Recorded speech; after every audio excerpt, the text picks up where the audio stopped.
¿Podemos dar inicio? Sí, sí, por favor. Sí, claro que sí. ¿Qué tal? Buenos días a todos. Muchas gracias por estar presentes en este evento muy importante. Antes que nada, pues muchas gracias al doctor Arturo Herrera Gutiérrez. Doctor, muchísimas gracias por haber aceptado impartir esta conferencia a los estudiantes de esta dependencia universitaria que es de la Facultad de Economía. Le comento, doctor, estamos celebrando el aniversario número 50 de la fundación de la facultad. Ya es medio siglo de existencia de esta Facultad de Economía de la Universidad Autónoma de Yucatán. Es un aniversario significativo, muy importante, y bueno, su presencia viene pues a realizar las actividades académicas de esta semana de economía, una semana académica y cultural también. Yo agradezco mucho a la doctora Liliana Bonos Mendoza que haya gestionado con el doctor Herrera esta conferencia. Y nuevamente, doctor Herrera, muchísimas gracias por su participación, su amabilidad, por su tiempo para destinar este tiempo a los estudiantes de esta facultad con un tema tan importante para la economía mexicana. Enhorabuena y adelante. Adelante. Gracias. Pues me toca nada más dar unas palabras de presentación, doctor. Pues bienvenidos todos a la conferencia magistral del doctor Arturo Herrera, titulada La teoría y política monetaria en los últimos 50 años, en el marco del 50 aniversario de la fundación de nuestra facultad. Para nuestra comunidad académica es una distinción y un honor contar con la presencia de uno de los economistas mexicanos más destacados a nivel nacional en la actualidad. Gracias, doctor Arturo Herrera, por el espacio que nos brinda para poder compartir sus experiencias con nuestra comunidad, experiencias que enriquecerán la formación académica de nuestros estudiantes y quienes serán parte de la próxima generación de economistas que conducirán el rumbo de nuestro país. Asimismo, este evento está dedicado a la memoria del doctor Alberto Quintal Palomo, querido exdirector de nuestra facultad, fallecido recientemente. Por otra parte, les comento que la sesión tendrá una duración de alrededor de 1 hora, si así bien lo ves, doctor Arturo, más o menos 1 hora, ¿sí? La cual incluye una sesión de preguntas y respuestas, la cual moderará el doctor Javier Becerril. Entonces, a continuación voy a presentar una breve semblanza del doctor Arturo Herrera, quien con orgullo puedo decir que fue mi profesor de Macroeconomía 2 en la maestría en Economía en el Colegio de México. El doctor Arturo Herrera Gutiérrez es licenciado en Economía por la Universidad Autónoma Metropolitana, maestro en Economía por el Colegio de México, doctor en Economía por la Universidad de Nueva York. En cuanto a su trayectoria profesional, fue subsecretario de Hacienda y Crédito Público y encargado de la Subsecretaría de Ingresos, director general de Asuntos Hacendarios Internacionales y director general de Planeación Hacendaria en la misma Secretaría de Hacienda y Crédito Público. Fue titular de la Secretaría de Hacienda y Crédito Público del Gobierno Federal. Fue responsable de la Unidad de Gobernanza para el Sudeste Asiático en el Banco Mundial. Fue secretario de Finanzas del Gobierno del Distrito Federal, área donde también fungió como director general de Administración Financiera. En cuanto a su trayectoria académica, ha impartido cursos de microeconomía, macroeconomía y política monetaria en el Colegio de México y la Universidad de Nueva York. Actualmente es profesor del Centro de Estudios Económicos del Colegio de México. Gracias, doctor Arturo Herrera. Usted tiene la palabra. Gracias, muchas gracias a todos ustedes por la invitación. Para mí es de verdad un honor poder estar con ustedes en una fecha tan significativa y como señaló Lilian, hace ya algunos años fui su profesor de macroeconomía y entiendo que la mayor parte de las personas que están conectadas son alumnos del primero y el segundo año, así es que si son alumnos de Lilian serán algo así como mis nietos de manera indirecta en un sentido académico. Como decía Luis Araujo, una fecha muy significativa, el 50 aniversario de la creación de la Facultad de Economía de la Universidad de Yucatán. Así es que cuando me invitaron a participar en sus eventos conmemorativos, pensé que este era un buen pretexto para hacer una reflexión de cuál había sido la evolución de la teoría y la política monetaria en los últimos 50 años. Y hacer una reflexión tratando de ver qué era, y tal vez es el punto de partida, lo que se le enseñaba de teoría monetaria o de política monetaria a los primeros alumnos de la Facultad de Economía de la Universidad de Yucatán y cómo se ha venido sofisticando la enseñanza de esta materia y cómo en una coyuntura tan específica como puede ser esta, la crisis más seria de las últimas décadas, esto está condicionando la forma en la que se aprende. Me queda claro que son alumnos sobre todo de los primeros años, así es que parte del reto va a ser cómo aterrizar esto en términos sencillos y voy a tratar de hacer algunas referencias muy puntuales a algunos elementos de la teoría monetaria y de la teoría macroeconómica detrás del debate actual, pero sobre todo voy a tratar de concentrarme en la lógica y la racionalidad detrás de algunas de estas teorías. Es que voy a tratar de compartir la presentación. Por favor, me dicen si la pueden ver. Ya, doctor Herrera, listo. Perfecto. Déjenme, un segundo. Un segundo. Un poco la borro. Ok, muy bien. Voy a iniciar la presentación y tal vez lo primero que yo señalaría es que una de los viejos, muy viejos supuestos de trabajo en alguna parte de la teoría era esta idea de la dicotomía clásica. Y esto ha sido el supuesto a lo largo del cual se ha dado un debate, yo diría por décadas, que me parece que ya está zanjado en algún sentido. Pero este supuesto de la dicotomía clásica decía que básicamente uno puede ver la economía como dividida en dos sectores, el sector financiero y el sector real. El sector real sería donde se dan las actividades económicas específicas, comercio, industria, etcétera. Y el sector financiero, que tendría que ver no nada más con la parte bancaria y financiera, sino con la determinación del sistema de precios, no tendría impacto en el sector real. Es decir, ayudaría a determinar los valores. Es decir, si hay algo que se hace en el sector financiero, tendría un impacto en precios, pero no cambiaría los precios relativos. Es decir, por ejemplo, si hubiera una inflación del 50%, todos los precios aumentarían un 50%, pero no habría un efecto en el sector real. Esta, digamos, era la idea detrás de la determinación, la idea detrás de la dicotomía clásica, y ha sido el punto de partida del debate y tal vez de lo que se conocería hace 50 años cuando se fundó la Facultad de Economía en su universidad, del debate entre monetaristas y keynesianos. Los monetaristas sostendrían la dicotomía clásica, mientras los keynesianos pensarían que hay impactos del sector financiero y en concreto de la política monetaria al sector real. La siguiente forma de empezar hace 50 años, o había dos formas de irse aproximando a la política monetaria. Una era a partir de la teoría macro, que era un poco lo que estábamos viendo antes, y a través de modelos muy específicos. Y la otra es a partir de empezar a pensar qué es el dinero y qué es lo que hacen. Y la forma más básica era definir el dinero a partir de sus funciones. Es decir, es una unidad de cuenta, es decir, las cosas que se venden, etcétera, se miden en pesos o se miden en dólares en algún lugar. Es un medio de cambio, es decir, se utiliza como para hacer las transacciones y es un depósito de valor.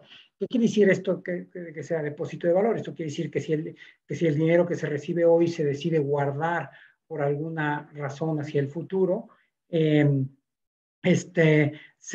pueden hacer transacciones en el futuro sin que haya habido un cambio importante en el valor. Y hay dos formas a través de cual una moneda o un cuasidinero podría perder valor. La más obvia es la inflación y por eso el control de la inflación es uno de los objetivos de los bancos centrales y en algún momento veremos cómo fue la inflación en los primeros años de vida de la Facultad de Economía de la Universidad de Yucatán y por qué era un problema mucho más apremiante de lo que es hoy.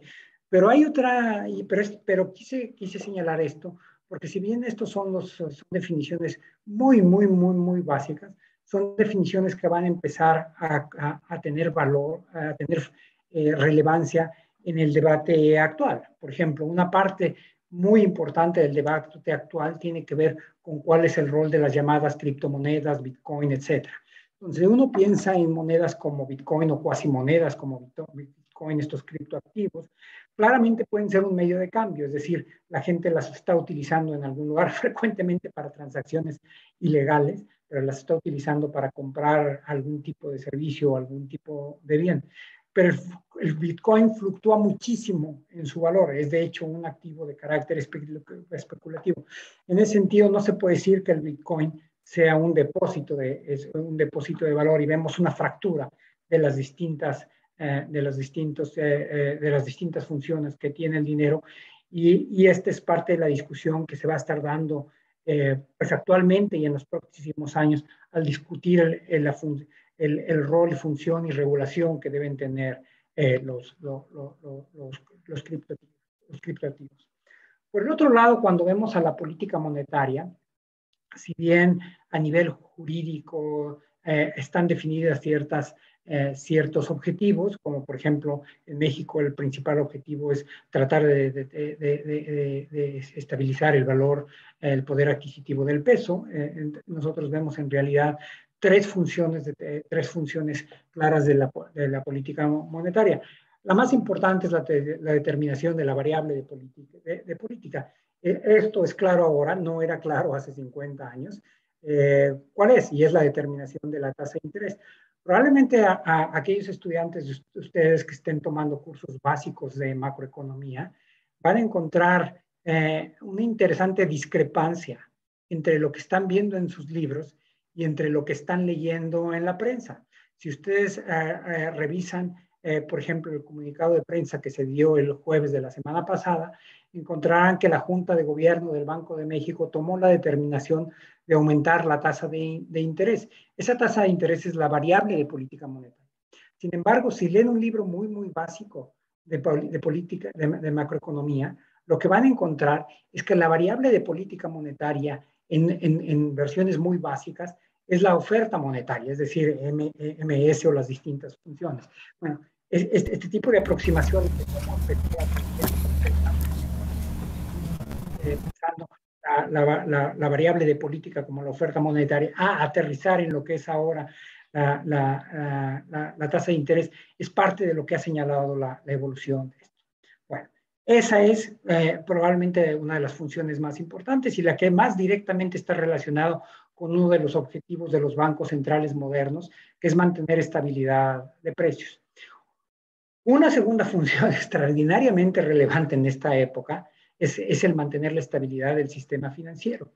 Y esto se refiere a los momentos de crisis mayúsculas que puede sufrir el sistema financiero en un país o el sistema financiero a lo largo del mundo. Y es muy curioso que estemos discutiendo esto porque en los últimos casi 100 años ha habido tres grandes crisis del sistema financiero a nivel global.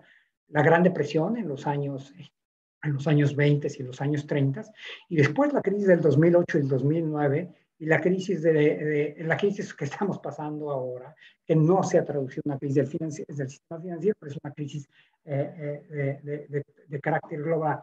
Y claramente los bancos centrales, de manera coordinada y de manera individual, parte de lo que están tratando de garantizar es que aún en medio de una crisis muy, muy seria, se pueda preservar la estabilidad del sistema financiero. Así es que este segundo elemento, que estaba ahí, pero que no había sido retomado de manera muy, muy importante a nivel global desde la Gran Depresión, claramente ha sido un elemento permanente en la discusión de política económica a lo largo de los últimos 12 años. Esto a nivel global.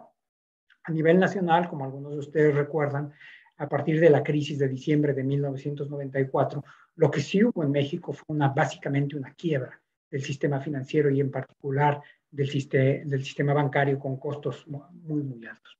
El tercer punto es el rol uno de los roles del Banco Central, es la regulación del sistema financiero. Esto lo hace en conjunto con las autoridades hacendarias de los distintos países, en cada país con distintas formas de coordinación. En México, con la Secretaría de Hacienda y Crédito Público y con la Comisión Nacional Bancaria de Valores. Y básicamente determina cómo va a funcionar el sistema bancario y financiero en cada país. Bueno, Ahora, ¿cómo ha venido evolucionando la forma en que nosotros percibimos esto? Si uno pensara, si uno pensara cuáles son los antecedentes que ayudan a enmarcar esto, lo primero que tendría que pensar es en John Maynard Keynes y su libro de la teoría general de la ocupación y el interés y el dinero, que fue la respuesta a lo que debería ser y estructuró la respuesta macro después de la Gran Depresión. Pero no solamente eso, para mucha gente, este libro y Keynes en particular son los instrumentos a través de los cuales nace la teoría macroeconómica en un sentido moderno, la teoría macroeconómica per se. Es decir, Keynes es el que permite entender que hay una serie de variables muy importantes a nivel agregado, que van más allá de los temas de oferta y demanda a nivel microeconómico y que tienen características específicas. Keynes escribe su libro en los 30, si mal no recuerdo, fue en 1936, y pocos años después, un economista de la Universidad de Oxford, John Hicks, escribe un artículo muy importante que se llamaba Mr. Keynes and the Classics, el señor Keynes y los clásicos, donde trata de poner en un modelo, sintetizar lo que Keynes había dicho. Y este modelo es el modelo ISLM. Aun cuando el modelo ISLM trata de hacer un reflejo de lo que dijo Keynes, en realidad Keynes no utilizó esos términos, sino fue la primera economista importante que lo interpreta quien hace eso. Y el modelo ISLM se convirtió en el caballo de batallas de muchas cosas. El caballo de batallas para entender los inicios de la teoría macroeconómica de corto plazo. Así es que probablemente algunos de ustedes que están tomando ya cursos de macroeconomía estarán viendo la macroeconomía a través de dos formas alternativas en las que se puede ver. La forma muy tradicional, antigua, era verlo a través primero las fluctuaciones de corto plazo, entonces lo primero que se veía es la ISLM.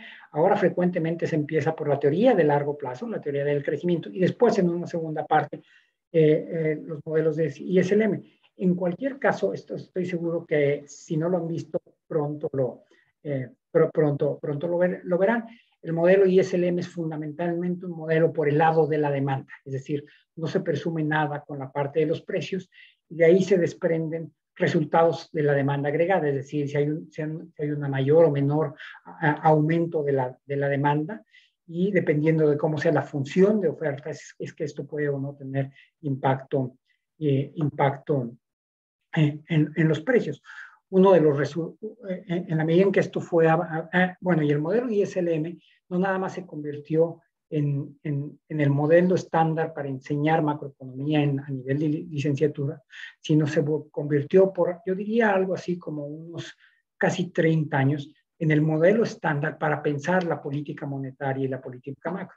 Lo que se hizo a nivel aplicado fue hacer estimaciones econométricas del modelo ISLM, lo que se llamaba los modelos de MIT, Penn, San Luis y San Luis, uno de los bancos de la Reserva Federal está en San Luis, que eran modelos econométricos que buscaban desagregar los distintos sectores.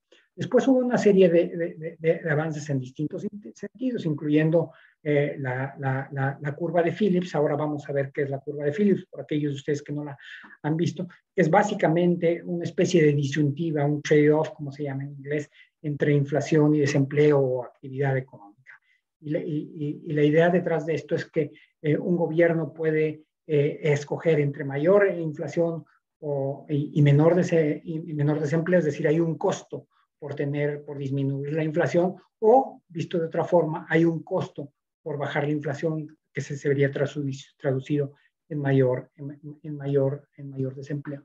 Pero hacia finales de los años 60, dos economistas, Milton Friedman de la Universidad de Chicago y Edmund Phelps de la Universidad de Columbia, empiezan a refinar estos modelos de la curva de Phillips y a pensar que los agentes económicos son racionales, que se dan cuenta de lo que están haciendo los bancos y que las expectativas tienen que juegan un rol importante. Es decir, lo que la gente piensa que va a pasarle a los precios tiene un rol en la medida en que si piensan que los precios van a aumentar, entonces toman decisiones. Por ejemplo, los trabajadores demandan un aumento salarial o las empresas empiezan a ajustar los precios hacia el alza. Curiosamente, esto es parte del debate actual en México. La decisión de la semana pasada fue una decisión dividida dentro de la Junta de Gobierno y dos de los miembros de la Junta de Gobierno hacen en sentidos opuestos referencias a las expectativas. Uno de los miembros, Gerardo Esquivel, lo que dice es que aumentar las tasas de interés va a validar una posible expectativa a la alza de la inflación, porque se leería como que el propio Banco Central está pensando que hay presiones inflacionarias mayores y por eso está aumentando la tasa de interés. Y otro de los miembros de la Junta de Gobierno dice que justamente para tratar de anclar esas expectativas había que reaccionar aumentando la tasa de interés.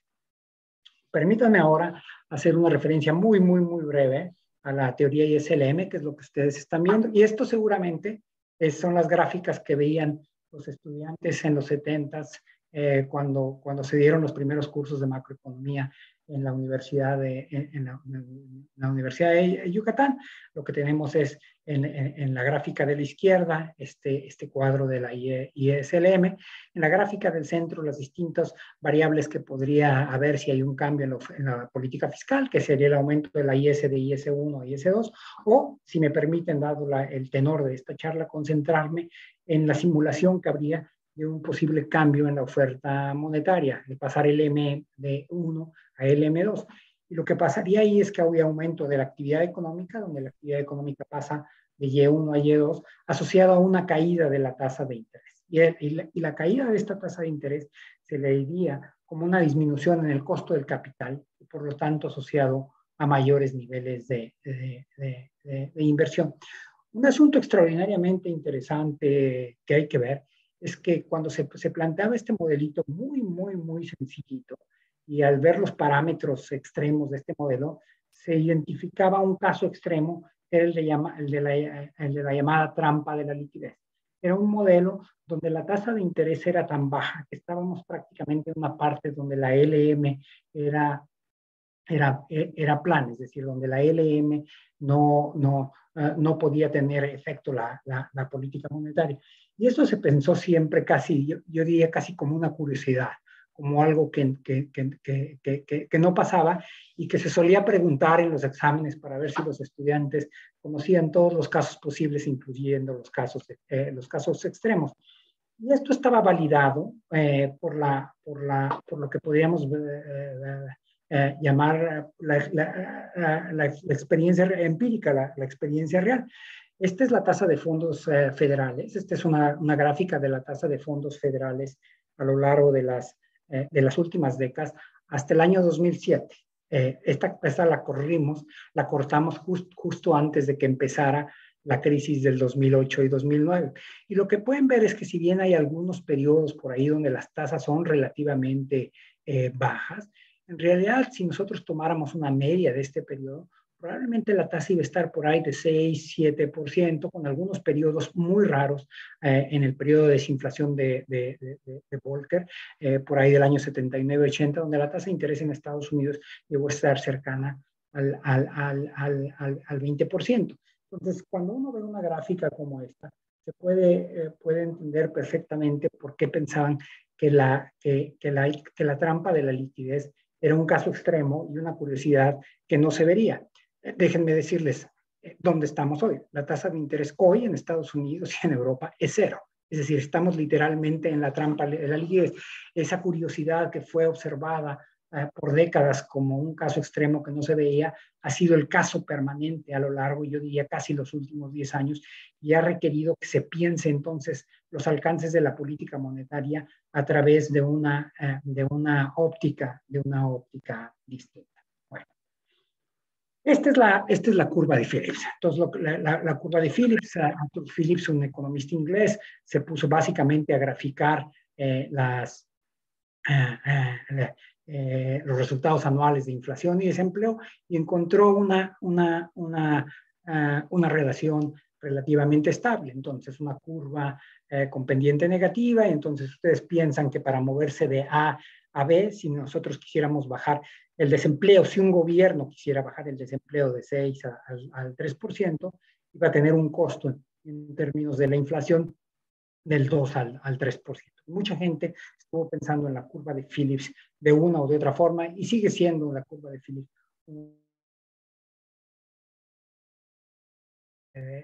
de análisis macroeconómico. Pero en los años 60, estos dos economistas a los que yo hacía referencia, Milton Friedman y Phelps, decían, ¿cómo está actuando esto? Bueno, básicamente esto requeriría que si pensamos en un banco central que aumenta la oferta monetaria para bajar la tasa de interés, esto genera una inflación por encima de la que se pensaban y hace que los salarios reales disminuyan y por eso hay unos aumentos en la actividad económica. Pero Phelps y Friedman dicen los actores no son ingenuos. Los actores se dan cuenta de lo que el gobierno quiere hacer y entonces reaccionan modificando sus expectativas sobre la inflación. Y eso hace que la curva de Phillips de largo plazo no tenga estas características, ¿no? Estos son Milton Friedman y Edmund Phelps. El de la izquierda es Friedman, el economista más influyente de la Universidad de Chicago, junto con Robert Lucas y Edmund Phelps, que fue durante muchos años profesor de la Universidad de Columbia, los dos, curiosamente, premios Nobel. Y lo que ellos hacen, y estas gráficas van a tratar de sintetizar eso, no me voy a tardar mucho en ellos, es decir, una vez que los agentes introducen el efecto de la inflación, lo que hace es que la curva de Phillips se vuelva vertical. Es decir, no hay forma de explotar esta disyuntiva, la tasa de desempleo no se mueve de cierto nivel de equilibrio y si el gobierno la quiere explotar, lo único que ocasiona es inflación. Este era el punto que trataban de hacer gente como Phillips, como Friedman y como Phelps. Y estos artículos que fueron escritos a finales de los 60 tuvieron, y permítanme moverme acá, una repercusión relativamente interesante, porque empíricamente, al momento que esto se desarrollaba a nivel teórico, empíricamente lo que estábamos viendo es lo que vemos en la gráfica de abajo aquí. Vemos que la inflación en Estados Unidos llegó hacia finales de la década de los 70 por primera vez a niveles de 2 dígitos. La inflación en Estados Unidos ha estado, por ejemplo, en los últimos años por abajo de 2%, con tasas relativamente bajas. Pero lo que se estaba viendo en Estados Unidos es que la inflación estaba creciendo de manera importante. Y esto parecía ser la validación empírica de lo que Phelps y Friedman estaban diciendo. Desde Phelps y Friedman decían, si el gobierno quiere actuar, lo único que van a generar es mayor inflación. Ahora, las líneas, si vemos las líneas grises verticales que están asociadas a estas dos gráficas, estos son los periodos oficiales de recesión en Estados Unidos, cuando una crisis. Hay una organización de académicos, el National Bureau of Economic Research, que se encarga de fechar estas crisis, es decir, de determinar exactamente cuándo empieza una crisis y cuándo termina una crisis. Y como pueden ver en los picos de abajo de la inflación, estos dos periodos de inflación y periodos de crisis estuvieron asociados a lo que en ese momento fue identificado como los choques petroleros, que serían el aumento de la tasa del precio del WTI, que es el West Texas Intermediate. Por supuesto, si se van hacia la derecha esa gráfica, van a ver que es mucho más alta hoy, pero pueden ver, por ejemplo, que en el año 2009 era $140 por barril. Ayer se llegó a un récord de los últimos 7 años con $8 por barril, pero fue esto es básicamente el resultado de la operación de la OPEP, es decir, de un cártel que decide restringir la oferta monetaria y genera una crisis con inflación. Y esto es muy importante porque Estados Unidos, que no tenía esta experiencia de procesos de inflación usuales, normalmente lo que tenía es crisis de tipo keynesiano, es decir, una crisis donde la disminución de la actividad económica está asociada a una caída de la actividad económica y por lo tanto a un aumento muy paulatino de los precios o a una caída de los precios. Mientras que estas dos crisis, hacer crisis de oferta, están asociadas a disminución de la actividad económica con aumento de precios. Esto puede no ser inusual en América Latina, pero es extraordinariamente inusual en un país como Estados Unidos. Curiosamente, en las últimas semanas se está volviendo a hablar de un posible proceso de estanflación en Estados Unidos, motivo de gran debate, no hay un acuerdo sobre ello. Solamente para poner esto en perspectiva, si nosotros vemos esta inflación tan inusual en los años, a mediados de los 70 y finales de los 80 de Estados Unidos, esto no necesariamente fue inusual para el caso de México y otros países en la década de los 80 y de los 90. Si nosotros vemos la inflación en México entre 1970 y el 2020, van a haber dos cosas importantes. Primero, un periodo de gran volatilidad, incluyendo una inflación cercana al 140% durante la década en los 80 asociada a la crisis de la deuda, y una inflación no menor de prácticamente el 40% en 1995, después de la crisis. Justamente en el año 1994 se decreta la autonomía del Banco de México, y lo que pueden ver es que por esa y algunas otras razones hay una caída de los niveles de inflación en México en los últimos 25 años que no habíamos visto antes.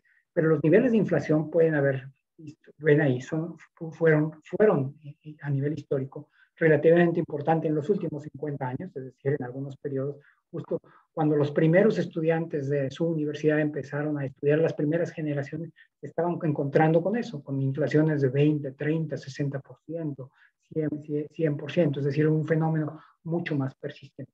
Pero todavía era muchísimo más delicado en algunos otros países de América Latina. Esta gráfica, por ejemplo, de Brasil, nos dice que la inflación llegó a ser cercana al 2.800% por año, y esta gráfica nos dice que en Bolivia en el año 1985 llegó a ser cercana al 12.000%. Y solamente para poner en perspectiva, porque hoy estamos teniendo un gran debate, si por el hecho de que la inflación esté alrededor del 5%, tendríamos que estar muy, muy preocupados. Y por supuesto que tenemos que estar preocupados, pero hay una gran diferencia entre tener inflaciones del 12.000% y tener inflaciones del 5% cuando la queríamos tener del 3%. En ese contexto, hay que enmarcar este debate entre monetaristas y keynesianos, donde en el contexto de estas crisis de esta inflación, los monetaristas veían efectos en la inflación y decían, lo mejor que puede hacer el gobierno, tanto por la parte fiscal como por la parte monetaria, es no meterse, dejar que el mercado se ajuste. Y los keynesianos que decían, hay temas asociados que hay que resolver. Y la respuesta keynesiana a esto en los años 80, y ahí estamos entrando tal vez en la segunda generación de economistas de la Universidad de Yucatán, fue muy interesante. Fue tratar de entender por qué se estaba dando este nivel de inflación que no se había dado. Y Barro y Gordon y otros dos economistas, Backus y Griffith, empezaron a darse cuenta que al tener el gobierno en términos generales, que es lo que vimos antes, dos objetivos: el objetivo de tratar de disminuir la inflación y al mismo tiempo disminuir el desempleo, eran dos objetivos que por sí mismos eran muy buenos, pero que se mueven en sentido contrario, de tal forma que son contradictorios entre sí. Y entonces la posibilidad de que el gobierno tratara de disminuir la inflación hacía que los agentes económicos, empresarios, etcétera, sindicatos, etcétera, pensaran que iba a haber inflación más allá de lo que fueran el propio interés del gobierno. Y eso es lo que se llamó que esta dinámica generaba un sesgo inflacionario. Es decir, pudiera o no ser la intención del gobierno, generaba inflación al tener esta dualidad de objetivos. En 1985, Kenneth Rogoff, un economista de la Universidad de Wisconsin, Berkeley, después Princeton y Harvard, que fue durante algún tiempo, hace algunos años, el economista en jefe del Fondo Monetario Internacional, escribió un artículo donde decía, bueno, parte de la forma de resolver esto es tener una especie de banquero central conservador. Es decir, un banquero central que al tener los dos objetivos, el objetivo de disminuir la inflación y el objetivo de disminuir el desempleo, le dé más importancia al primero de estos objetivos. Ahora piensen ustedes qué es lo que podemos hacer al llevar este ejemplo teórico a un caso límite. Tenemos dos ponderadores que se le dan a los dos objetivos, inflación y desempleo, pero podríamos pensar que movemos esos en el límite, que movemos esos ponderadores de tal forma que solamente se fije en la inflación. Bueno, eso es justamente lo que da lugar con los cambios que se dieron en los 90, de dar un solo objetivo a los bancos centrales, como por ejemplo al Banco de México, la reforma que entra en vigor en nuestro país sea único, que es la estabilidad de precios, para evitar esta disyuntiva que genera un sesgo inflacionario. Y lo que hacen algunos otros economistas, como Alesina, Sommer, etcétera, es decir, bueno, pero para que esto se cumpla, además lo tienen que hacer autónomo, porque si no su jefe le diría qué es lo que tiene que hacer. Entonces, este tipo de desarrollos teóricos dan como resultado una serie de políticas muy específicas, de recomendaciones de políticas monetarias específicas y de arreglos institucionales, incluyendo los que han adoptado nuestro país, como es de hacer un banco central autónomo con un solo objetivo. Y lo que pueden ver es que desde que por ejemplo, en los últimos 14 años, si bien no hemos estado muy cerca del objetivo, que sería el 3%, lo que podemos ver es que la inflación ha estado fluctuando, no necesariamente fuera de ello. La tasa de inflación es la línea negra, la línea oscura, pero la inflación se puede dividir en dos categorías. La inflación subyacente, que sería la línea azul, es aquella que es impactada de manera más directa por política monetaria, y la inflación no subyacente. En la inflación no subyacente tienen bienes y servicios, sobre todo bienes, que pueden ser extraordinariamente volátiles. Por ejemplo, el precio de la gasolina o el precio de los jitomates. ¿Y por qué podemos pensar en el precio de los jitomates? Bueno, si hay una sequía o si hay una helada en Sinaloa, destruye parte de la cosecha y eso hace que el precio de los jitomates se vaya para arriba, y eso no depende de la política monetaria que esté siguiendo el Banco de México. Si por el otro lado hay una guerra en el Medio Oriente, como la que hubo en Irak, etcétera, eso hace que la oferta de petróleo caiga y los precios del petróleo y de la gasolina se vayan para arriba, y eso claramente tampoco depende de la política la política monetaria. Y es que uno de los resultados de esto fue el identificar a la banca central autónoma y con un objetivo único como una forma de disminuir la inflación. Y como pueden ver, no es la única razón, pero como pueden ver, los niveles en México han estado fluctuando alrededor del 4.5%, muy lejos de esos niveles del 40 o del 140% que llegamos a. Hay otra serie de debates que se dieron de manera muy interesante sobre la política monetaria. Aquí estamos hablando todavía en las postremerías de este debate con los monetaristas. Así es que había dos elementos que se estaban tratando de entenderse. Uno, si de verdad la política monetaria era efectiva, es decir, si se rompía la dicotomía clásica y tenía efectos en el sector real, y cuál era la variable que lograba hacer esto. Y hay una serie de artículos que se dieron muy hacia finales de los años 90, algunos muy importantes como de los David Romer y Cristina Romer, y otros muy importantes de Bernanke, Blinder y Bernanke y Gerhard. Estos son muy significativos en un doble sentido, no solamente porque teóricamente fueron muy importantes, sino porque Bernanke, pues 15 años después de escribir estos artículos, se convirtió en el gobernador del Banco de la Reserva Federal del Banco Central en Estados Unidos. Y básicamente lo que desarrolló él a nivel teórico es lo que aplicó a nivel empírico. Déjenme empezar porque desde el punto de vista académico es muy interesante la gestación y es muy creativo por la propuesta de los Romer, de esta pareja, esposos, David y Cristina Romer. Y tratemos de situarlos a ellos en medio de este debate donde hay esta discusión de si la política monetaria tiene efectos o no. Hay gente que pensaba que en realidad era endógena, que si la economía iba a caer, entonces deciden ajustar la tasa de interés hacia abajo, pero que la causalidad va en ese sentido y no al revés. Y entonces cuando la gente se preguntaba, y es un debate que ellos ayudaron a superar, si la política monetaria tenía o no efectos y cuál era la política monetaria, ellos dijeron, bueno, basados un poco en el entrenamiento que como estudiantes tuvieron en historia económica, y este es uno de los ejemplos muy importantes por los cuales la historia económica también hay que tenerlo, dijeron, pues se fueron a los archivos del Banco de la Reserva Federal, del Banco Central, y sacaron las minutas, es decir, los documentos donde se describía cuáles habían sido las discusiones en los bancos de la Reserva Federal, y dijeron, ¿cómo sabemos que se tomó una decisión, por ejemplo, para luchar contra la inflación? Bueno, voy y leo las minutas. Cuando ellos dicen que se lucha contra la inflación, ahí es donde yo determino que se lucha la inflación. Identificaron 6 fechas, las llamadas 6 fechas de Roma.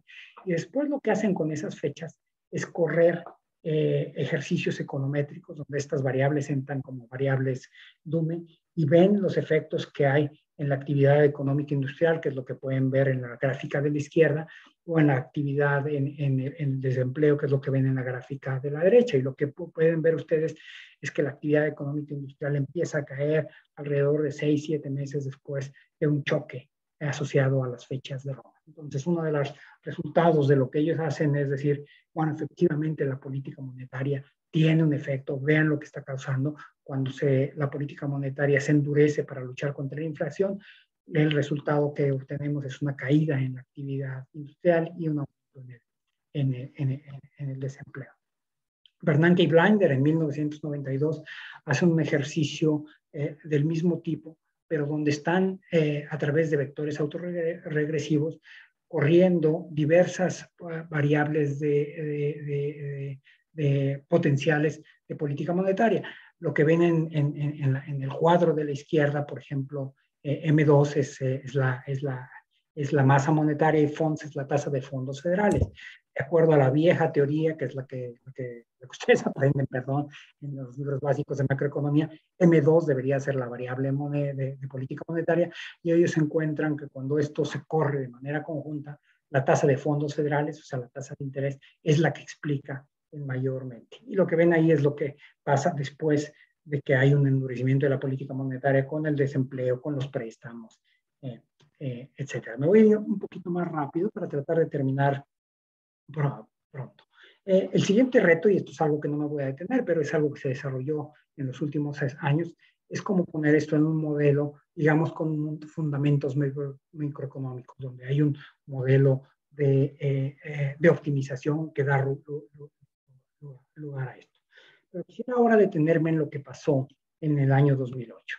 En el año 2008 el reto fue de una naturaleza distinta. No estaba asociado a tratar de estabilizar los precios, sino a garantizar que en una crisis que se desarrolló muy rápidamente y que se convirtió en la segunda crisis más importante de la humanidad desde 1930, no se tradujera en una quiebra del sector financiero. Y aquí es importante aclarar por qué esto es relevante.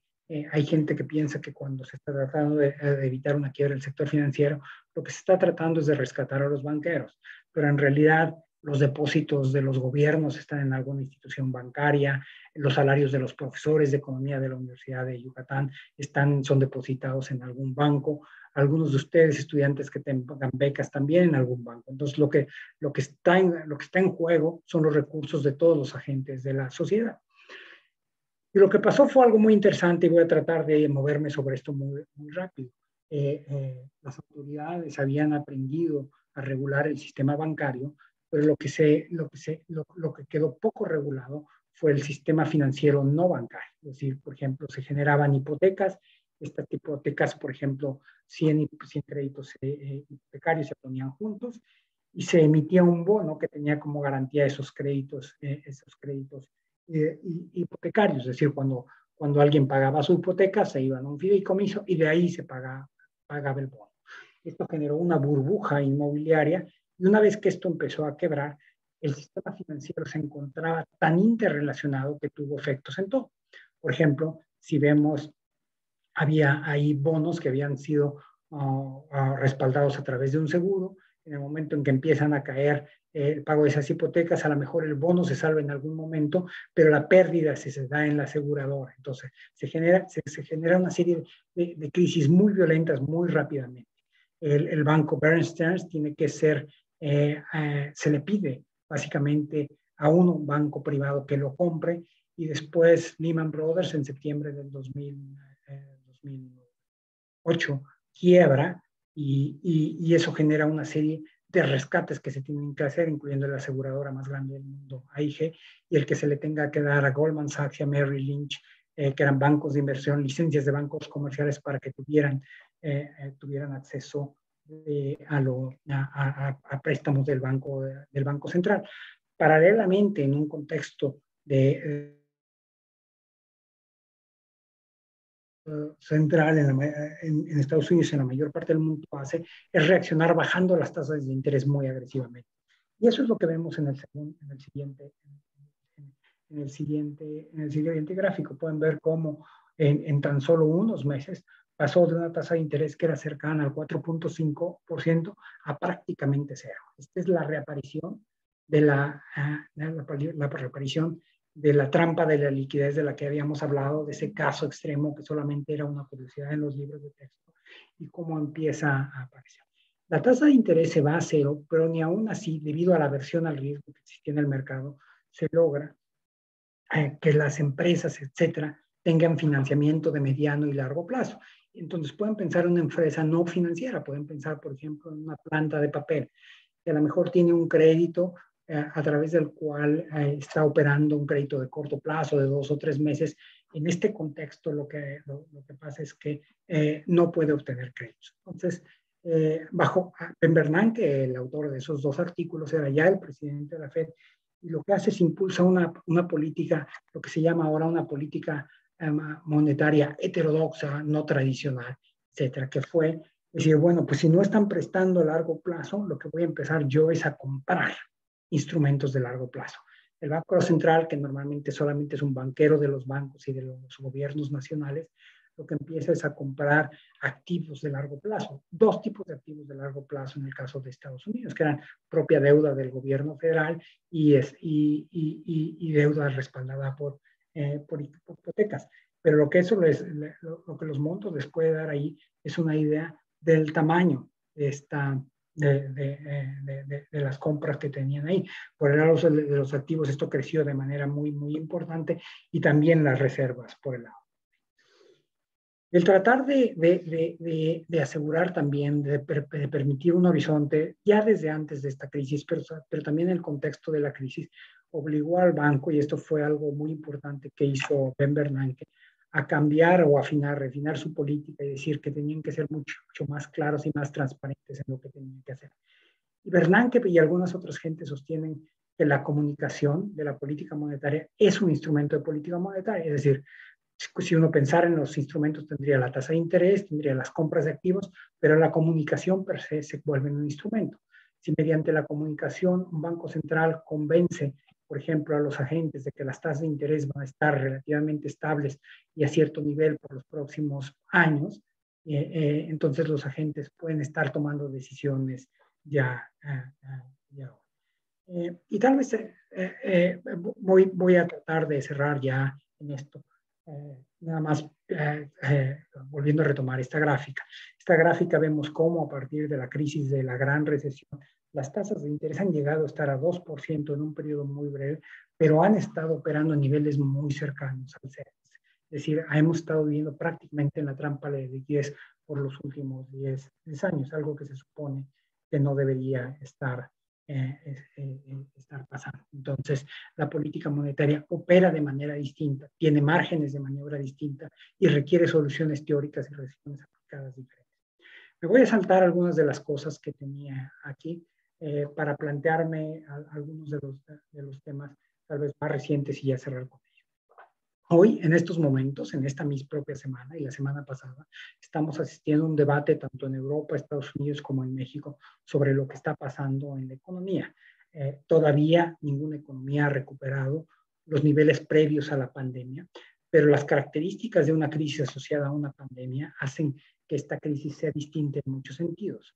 Por ejemplo, tenemos en algunos sectores efectos asociados a una crisis de demanda. Por ejemplo, las aerolíneas, los hoteles, los restaurantes y los cines tienen menor demanda de la que exista antes de la pandemia. Es decir, lo que tenemos es no suficientemente gasto en esos sectores y por lo tanto una caída de la actividad económica y presiones hacia abajo en los precios. Pero por el otro lado tenemos elementos de una crisis de oferta. Por ejemplo, hay un proceso, hay una escasez de microprocesadores que se está traduciendo en aumentos en los costos de las laptops, de las computadoras, de los autos de segunda mano. Y asociado también a la pandemia vimos un incremento en la demanda de algunos bienes, por ejemplo, computadores, escritorios, etc. Entonces estamos viendo que a diferencia de la crisis del 2008, que era una crisis mucho más tradicional de demanda, donde los precios se fueron para abajo, se mantuvieron estables, aquí estamos viendo precios que se están yendo para arriba, con precios que están todavía muy por abajo. Y esto está generando un debate donde hay gente que dice, los precios que se están yendo para arriba es la tendencia que va a dominar, y por lo tanto estamos a punto de entrar en un proceso de estanflación. Hay economistas como Larry Summers, como Mohamed El-Erian, que sostienen ese lado. Y por el otro lado, ustedes tienen gente como las propias gentes en los bancos centrales, pero también Paul Krugman, que dicen, no, lo que estamos viendo son aumentos estrictamente temporales de los precios una vez que la pandemia empiece a ser controlada por la vacuna, no por aumentos de la tasa de interés. Lo que vamos a ver es una estabilización de los precios. Y finalmente terminaría yo con lo que es el mayor reto que van a enfrentar los bancos centrales en términos del sistema de pagos en los próximos años, que es, por un lado, efectivamente hay estos criptoactivos, pero por el otro lado hay esta idea de que los bancos centrales mismos pueden emitir una moneda digital. La moneda digital no va a ser una competencia de los depósitos bancarios, va a ser un sustituto de los pesos y de los billetes y de los pesos que tenemos ahora. Y con eso, Liliana, si te parece bien, terminaré mi presentación para dar espacio a una sesión de preguntas.